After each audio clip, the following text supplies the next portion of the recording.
Yo les gars, on se retrouve aujourd'hui pour une toute nouvelle vidéo, j'espère que vous allez bien, en tout cas moi ça va super. Les gars, ça fait très longtemps que j'ai pas fait de vidéo, ça fait très longtemps que j'ai pas fait de vidéo, tout simplement parce que voilà, j'avais pas du tout le temps, avec les études ça me prenait énormément de temps, j'avais pas forcément la tête à ça, mais bien évidemment, je continue à suivre les matchs, bien évidemment, à regarder tous les matchs du Barça, j'en ai raté aucun depuis au moins plusieurs années, et bien évidemment on est là, toujours là, on suit cette équipe qui nous impressionne depuis le début de saison. Et on entre dans le mois charnière, le mois d'avril. Et on a d'ailleurs, au moment où je tourne la vidéo, un match demain soir qui reste quand même pour certains une formalité, mais pour moi un match capital et qu'il ne faut pas prendre à la légère à Dortmund. Et donc aujourd'hui dans cette vidéo, ce qu'on va faire simplement, les gars, on va faire l'avant-match de cette affiche des quarts de finale retour entre Dortmund et le Barça. Le Barça qui a fait le travail au match aller.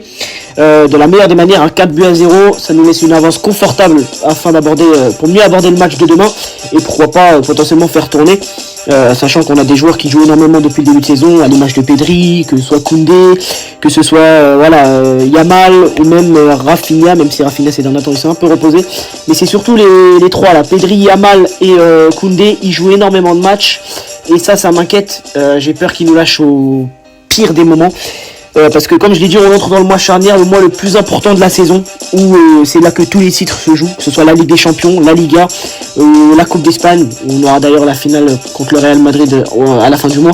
Donc c'est un moment charnière, et le match de demain peut énormément compter pour le reste de la saison. Donc on va tout simplement faire l'avant-match de ce Dortmund-Barça. Donc pour commencer, si on prend un peu une remise en contexte, donc on sait que voilà, le Barça a gagné 4-0 au match aller, qu'ils ont fait le travail, qu'on a globalement très bien joué, avec un trio d'attaque Rafinha, Lewandowski, Yamal, qui est toujours au niveau lorsqu'il s'agit de la Ligue des Champions depuis le début de la saison. À noter que Rafinha est à 19 goals assists cette saison, c'est assez incroyable. Il a égalé la saison de Messi, il me semble 2011-2012, ça c'est extraordinaire. Moi à l'époque quand je voyais Messi jouer, je me disais que qui peut égaler cet homme là dans le foot. Rafinha vient de le faire cette année. Alors oui, il y a eu plus de matchs, mais si on compte le nombre de matchs qu'il a fallu à Messi, c'est-à-dire 12, Rafinha c'est à peu près la même chose aujourd'hui, 12 matchs. Donc ça veut bien dire ce que ça veut dire quand même. Mais bon, pour revenir au match, on a eu un Lamine Yamal étincelant, Robert Lewandowski des grands rendez-vous, comme depuis le début de la saison, il est très efficace. Il y a eu des moments où il nous a pas mal sauvé, où il a été déterminant, notamment face à l'Atlético, face au Real Madrid, il a marqué aussi face au Bayern. Il a marqué donc la semaine dernière face à Dortmund un doublé, donc qui a permis au Barça de prendre une large avance. J'ai également beaucoup aimé le match de Firmin, donc c'était un très bon match de Firmin globalement, il a énormément apporté, il aurait même pu marquer son but s'il avait fait preuve de plus de finition. C'est un joueur qui se projette très vite, on le voit sur l'action qui mène au troisième but avec la passe extraordinaire de Yamal, on voit que Firmin c'est quelqu'un qui apporte beaucoup et qui peut nous mettre lancé dans la profondeur. Maintenant, la manière dont le Barça doit aborder le match de demain. Alors, pour certains, quand j'entends en tout cas ce que disent certains sur les avis footballistiques, pour eux le Barça est déjà assuré d'être qualifié. Entre nous, on peut le penser aussi. Je pense que le Barça demain a 90 voire 95% de chance d'être en demi-finale. Après tout, ça reste un match. Voilà, ça reste un match très important. Ça reste un match très important qu'il va bien falloir aborder.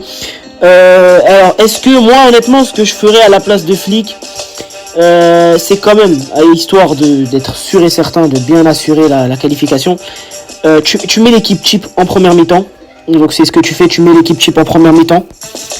Si tu vois qu'à la mi-temps il y a 0-0, pour moi tu fais sortir Pedri, tu fais sortir Yamal, tu fais sortir Koundé et tu fais sortir Lewandowski, voire même Rafinha. Tu fais sortir la plupart de tes meilleurs joueurs à la mi-temps s'il y a 0-0 demain soir.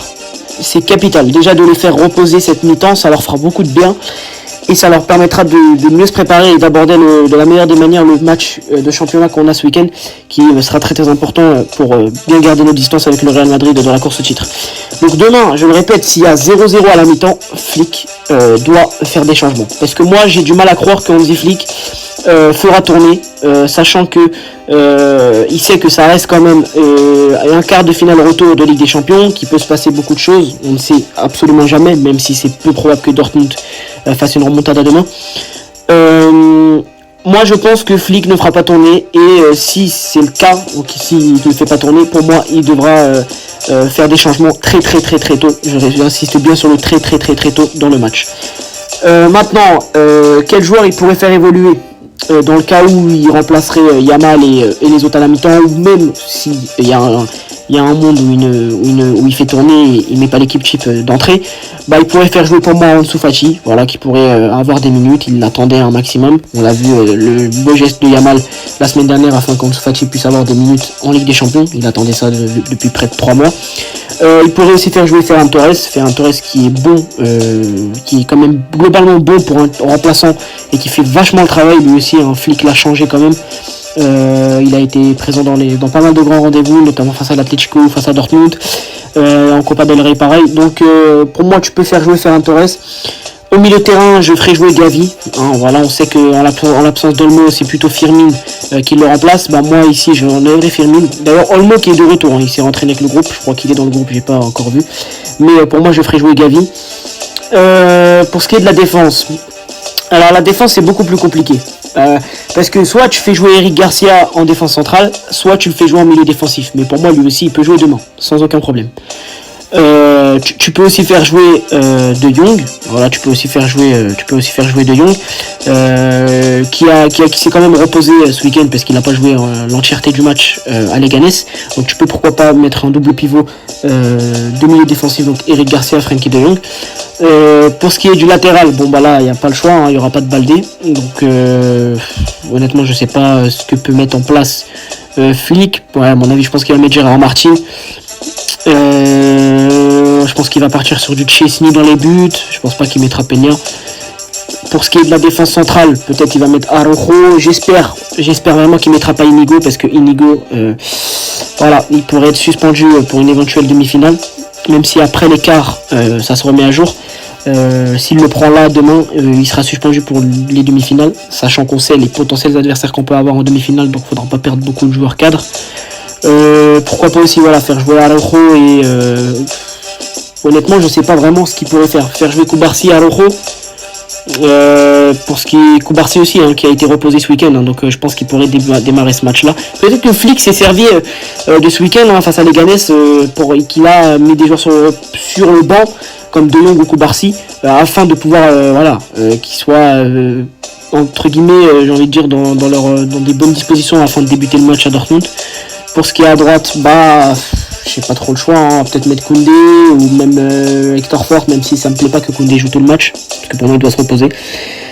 Mais bon, globalement, je pense que demain le Barça va se qualifier, en tout cas je l'espère. J'espère vraiment que ils vont assurer. De toute façon, on sait maintenant la mentalité qu'a l'équipe, c'est une mentalité différente des mentalités des dernières années.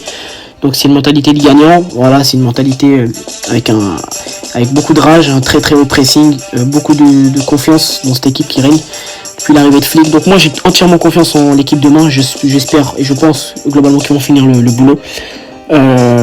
Si j'aime pas faire ça, j'aime pas donner des pronos, mais si je dois donner un prono, je vois peut-être soit un 2-2, soit un 2-1, voire un 2-0 pour le Barça, même si quand même j'ai du mal à voir Dortmund ne pas marquer demain. Je pense qu'ils vont marquer, donc je dirais 2 voire 2-1 pour le Barça.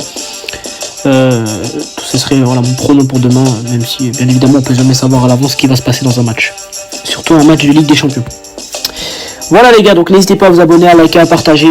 Dans ce moment tout va bien pour le Barça, j'espère que ça va continuer. Ça fait près de 10 ans que j'attends qu'on gagne une nouvelle Ligue des Champions.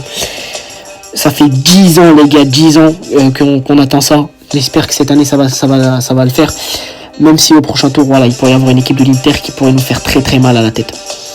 Voilà les gars, donc n'hésitez pas à vous abonner, à liker, à partager. On se retrouve pour une toute prochaine vidéo. Ciao, vive le foot et Visca Barça.